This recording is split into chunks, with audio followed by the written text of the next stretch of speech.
Today we're going to talk about comparison and contrast. Comparison and contrast are ways of looking at objects and thinking about how they are alike and different. You might have heard this as similarities and differences. For instance, all of these items pictured are alike because they are kinds of food, but in other ways they are very different. For instance, they belong to different food groups. Some must be cooked before eating, and some can be eaten raw. When you write comparison and contrast or read thinking about comparing and contrast, you will pay attention to these types of details. There are two main reasons people use comparison and contrast. The first is to explain. You might compare and contrast kinds of food, for instance, to help someone understand which foods need to be refrigerated and which can be stored in a cabinet or in the pantry or on the counter. The second would be to evaluate items. You might compare and contrast kinds of food to show why one kind of food or brand is better than another. For example, I might think apples are a better snack than eating butter. When you choose items to compare and contrast, make sure that you choose items that have similarities. You want to choose things that will make sense for comparison and contrast. For instance, it wouldn't make sense to compare a truck with crayons or crayons with a birdhouse. Be sure to compare things that belong together. Compare crayons to pencils or pens. Trucks to cars would be an easier pair to work with.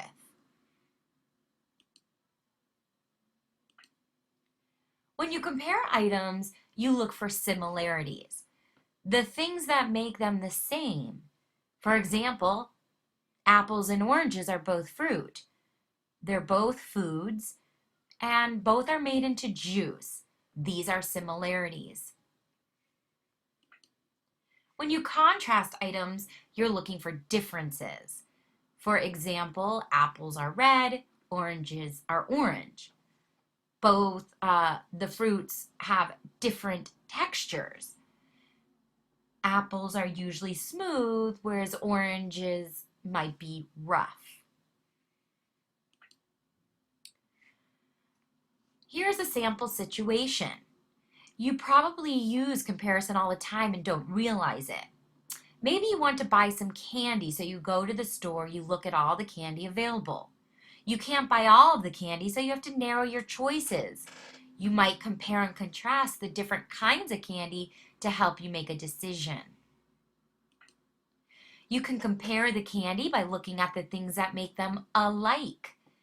All these kinds of candy are sweet, none of them are sour, none are too big, none are too small. You might also look at what makes them different. Some of the candy is chocolate. Some of them have a filling and some do not. Some of the candy can be broken into smaller pieces like these, and some would be much harder to break into smaller pieces. So it's time to make your decision. If you were in the mood for chocolate, you wouldn't choose the jelly beans or peppermint candy.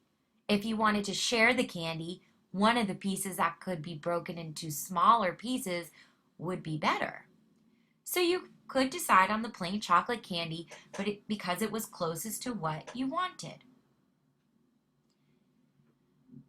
At this point, I want you to think about the definitions of compare and contrast.